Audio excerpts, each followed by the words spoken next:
Hello everybody, hope you're doing really great. Well, I'm C. Shubhi Jain and today we are going to talk about everything related to DPT3. DPT3 basically एक return of deposits का form है जिसके अंदर आप अपने deposits as well as those transactions which are generally loans and the balances outstanding with the company and not categorized as deposits. इन दोनों की ही आप डिटेल्स दे के चलते हो. पहले हम सिर्फ डिपॉजिट्स की डिटेल्स देते थे but because of the notification issued on 22 of January 2019 अब हम उन ट्रांजैक्शंस की भी डिटेल्स देते हैं जो कि एग्जम्प्ट डिपॉजिट्स की कैटेगरी में फॉलोअप होते हैं. जैसे कि वो सारे अमाउंट्स जो कि हमने अपने प्रमोटर से लिए थे they are considered as an exempt deposit. Similarly कोई हमारे डायरेक्टर से लोन लिया था कंपनी ने and he has resign but the loan is still there, तो ऐसे इस अमाउंट को, इस आउटस्टैंडिंग बोरोड अमाउंट को हम एग्जम्प्ट डिपॉजिट्स की कैटेगरी में डालते हैं, वैलिड डिपॉजिट्स नहीं डालते. सो because of the notification of 22 जनवरी 2019 अब इन सभी की भी हमें डिटेल्स जो है DPT3 के थ्रू देनी पड़ेगी along with the details of the deposits that the company has accepted during the year. इसके अंदर हमें एक वन टाइम रिटर्न फाइल करनी होती है फॉर द ड्यूरेशन ऑफ 1 अप्रैल 2014 से 31 मार्च 2019 तक जितने भी डिपॉजिट्स और जितने भी लोन्स और अमाउंट बोरोड आउटस्टैंडिंग है कंपनीज़ के पास उनकी हमें सारी डिटेल्स देनी पड़ती है इस वन टाइम रिटर्न में. अलॉन्ग विद दैट हमें एनुअली एक रिटर्न फाइल करनी होती है DPT3 के अंदर जो कि हम हर साल जिसकी ड्यू डेट होती है आपकी 30 जून of every financial year, correct? But due to the coronavirus currently the limits have been extended in such a way that due date अभी भी आपकी 30th जून ही है. However, after 30th September you're supposed to file one more form by the name of CFSS 2020 जिसके अंदर basically आपको immunity मिलेगी from because of the delay that has been caused in filing up your forms. Okay, इसकी वजह से वो सारे prosecutions और पेनल्टीज़ की जो हमारे ऊपर लाइबिलिटी आती है in case company do not comply with the companies act, तो वो सारी प्रोसिक्यूशंस और पेनल्टी से हमें एक रिलीफ मिलेगा, एक राहत मिलेगी because of this particular form. So this year in addition to your DPT3 form in case आप उसे 30 जून के बाद फाइलअप करोगे तो इट इज़ बेटर कि आप 30 सितंबर के बाद जो MCI की साइट के ऊपर CFSS 20 का फॉर्म निकलने वाला है आप उसको भी फिलअप करके चलो सो दैट आपके ऊपर कोई प्रोसिक्यूशंस और पेनल्टीज़ की लाइबिलिटी ना अराइज हो. अपार्ट फ्रॉम दिस जो DPT3 फॉर्म है वो बेसिकली हर कंपनी को फाइलअप करना ज़रूरी है इंडिया के अंदर, beat private beat public, section 8 companies, OPCs, everything. However 4 companies को जो है हमने रिलैक्सेशन दिया है, एग्जाम्पशन दिया है. They are government company, then the banking companies, then they are your NBFC companies registered with the RBI, and then they are the housing finance companies registered with the housing finance bank. However, यहाँ पे एक बात ध्यान रखने की है वो ये कि बेशक कोई गवर्नमेंट कंपनी हो सकती है जो कि गवर्नमेंट कंपनी है बट वो MCA के रिकॉर्ड्स के अंदर गवर्नमेंट कंपनी अभी तक शो नहीं हो रही है. तो इस टाइप की गवर्नमेंट कंपनी को जो कि MCA के डॉक्यूमेंट्स के अंदर जो है आपकी गवर्नमेंट कंपनी शो नहीं हो रही है उसको अभी भी DPT3 भरना पड़ेगा because for filing of the DPT3 only those companies have been exempted which are government company as per the MCA records. Okay, so ये सारी कुछ बातें हैं जिनका हमें ध्यान रख के चलना पड़ेगा. अकॉर्डिंगली इसकी जो फाइलिंग है आपको वन टाइम वाली जो थी वो आप जो है 31 मार्च से 90 डेज़ दैट इज़ 30 जून 2019 तक आपको करनी थी. उसके बाद कि आपको हर साल एनुअल रिटर्न फाइल करनी है and for the current financial year that is 2019 to 2020 आपको जो थी आपकी due date for filing the DPT3 form will be 30 June 2020. However आप इसको लेट फाइल कर सकते हो by paying some additional fees. वो क्या है and along with the normal fees वो भी हम थोड़ी देर में डिस्कस अप करेंगे. ठीक है, देन ड्यू डेट्स के एक्सटेंशंस जनरली इसमें नहीं होती है only because this is a special year of corona virus. We have provided this facility कि आप लेट फाइलिंग कर सकते हो और उस केस में आपको प्रोसिक्यूशंस और पेनल्टीज़ के चक्कर में नहीं पड़ना पड़ेगा. Then what will be the documents that you will be needing to file DPT3? Well, DPT3 का फॉर्म फाइल अप करने के लिए आपको एक ऑडिटर का सर्टिफिकेट चाहिए, देन आपको कॉपी ऑफ ट्रस्ट डीड चाहिएगी, you also need a copy of instrument creating the charge, कि आपको जो डिपॉजिट्स के बेसिस पे चार्ज लग रहे हैं उनके बारे में उनका कॉपी ऑफ इंस्ट्रूमेंट चाहिएगा. Then you need the list of all the depositors, beat matured one and the जो वो भी जिनके चेक्स इशूड हैं but they are not yet cleared.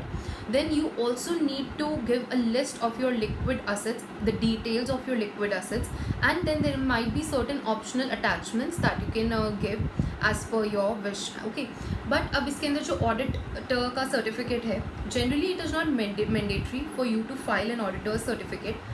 However, अगर आप जो DPT 3 है उसको फाइल अप करते हुए आप सेकंड ऑप्शन या third option, radio button second and third which deal with the return of deposits और बोथ, यानी कि अगर आप सिर्फ particulars of the outstanding loans भर रहे हो तो आपको ऑडिटर सर्टिफिकेट मेंशन नहीं है. बट अगर आप रिटर्न ऑफ डिपॉजिट्स भर रहे हो या फिर आप जो है दोनों return of deposits plus particulars of your outstanding loans and borrowed funds का दे रहे हो रिकॉर्ड, तो उस केस में आपका ऑडिटर सर्टिफिकेट जो होता है वो मैंडेटरी हो जाता है. ठीक है, अब इसी के साथ आपको कौन सी इन्फॉर्मेशंस हैंडी रखनी चाहिए when you are filing up with your DPT 3. Well, DPT 3 file up करते हुए आपको ज़रूरत पड़ेगी एक सिन की, CIN of the company. Then you would need the registered email ID. Then you would also need to mention the objects of the company and the net worth of the company, as well as the particulars of the credit rating. Then you also need to mention the particulars of the charge involving the total amount outstanding as on the 31st March of every financial year for whichever you are filing your DPT 3. अब जब इसमें आप net worth का column fill up करोगे, ध्यान रखिएगा that net worth as per the companies acceptance of the deposits rule 2014, उसके हिसाब से जो आपकी नेटवर्थ बनती है आपको वो डालनी है instead of normal Companies Act का definition of the net worth. Okay, similarly हो सकता है कि जब आप DPT 3 का फॉर्म अप फाइल अप कर रहे हो तो वहाँ पे जो ऑब्जेक्ट क्लॉज ऑटोमेटिकली आ रहा हो या that is not exactly what your current object clause is. उस पर्टिकुलर केस के अंदर आपको अपना मेमोरेंडम अमेंड करने की ज़रूरत नहीं है. बट ये जो ऑब्जेक्ट क्लॉज का डिफरेंस आएगा वो मोस्टली इसलिए आ रहा होगा और उन कंपनीज़ के केस में आ रहा होगा जो कि कंपनीज एक्ट 1956 में भी इनकॉर्पोरेटेड है. Okay, so it will not arise in case of the newly incorporated company. तो जो वो सारी कंपनीज जो कि एक्ट 1956 वाले एक्ट के अंदर रजिस्टर थी उनके ऑब्जेक्ट क्लॉज में और डिफरेंस आएगा थोड़ा सा when they would get transfer converted into the companies under the act 2013. Similarly उन सब कंपनीज़ में एक और भी वजह से आपका ऑब्जेक्ट क्लॉज में डिफरेंस आ सकता है and that will B because of the NIC code, that is वो जो आपको उद्योग आधार लेना होता है उसके लिंक्ड में. So because of all these things the object clause may not match exactly with the MOA of the company, but still आप अपना DPT 3 फाइल अप कर सकते हो even if that kind of error is arise, that is not a big deal.